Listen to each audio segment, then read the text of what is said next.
A typical day can vary to many things. We'll talk about the model responsible chief engineer job. So there's some days where you're sitting with your team and you have to make trade-off decisions. So they come in and there's an issue that affects many systems, body and interior, and there is some conflict there where if we do something with body, it affects something in interior. If we do something interior, it affects body. And the team needs to come in and you'll spend a little time saying, well, let's put it up. Let's describe the issue. Maybe let's look at it and in the package, how it's packaged, what it's going to be. And then you discuss as a team, well, what do we think the problem is? And then what are potential corrective actions we can take to address? And what are the benefits, the pluses and minuses, the benefits, the cons to making each decision? And then as a team, sort of discussing what it is that it's going to take to resolve that. So part of the day might be spending sort of addressing some trade-off issues.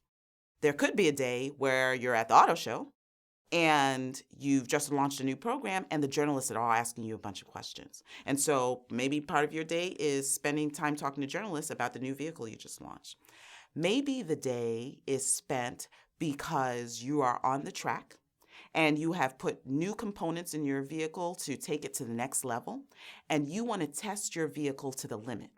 And so you have to either drive it really fast or go around a corner really fast. Do you hear the tires squeal? What are you learning? What is different from what we had before? We put different tires. Maybe we're doing different wheels. We have different brake linings. And what does that sound like? How does it make the vehicle perform? So one day it could be on the test track, testing the car to its limits. One day it could be with a journalist. One day you're in meetings with teams.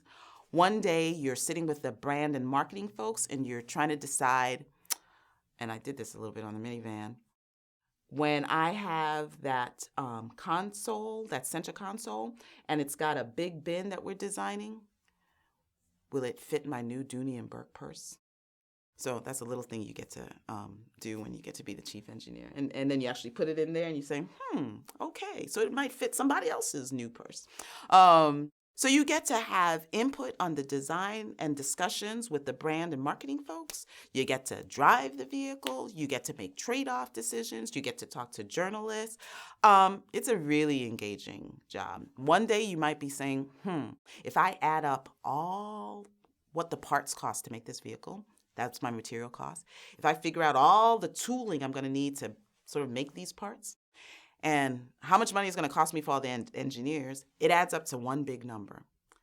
Now I have to go to the big boss and say it costs this much, but I've optimized everything, and this is why it costs that much. And by the way, if we sell the vehicle for this much, which will still be a value for the customer, you will make this level of profit on the vehicle, which is good for Chrysler. And so some days you're asking for approval for funding for your particular vehicle, but you really better check all those numbers. So you better know your math and science and your finance. So make sure that studying and that reading I said to do earlier, make sure you do that, because you cannot go and have that discussion unless you thoroughly understand those numbers and you've really worked them all out.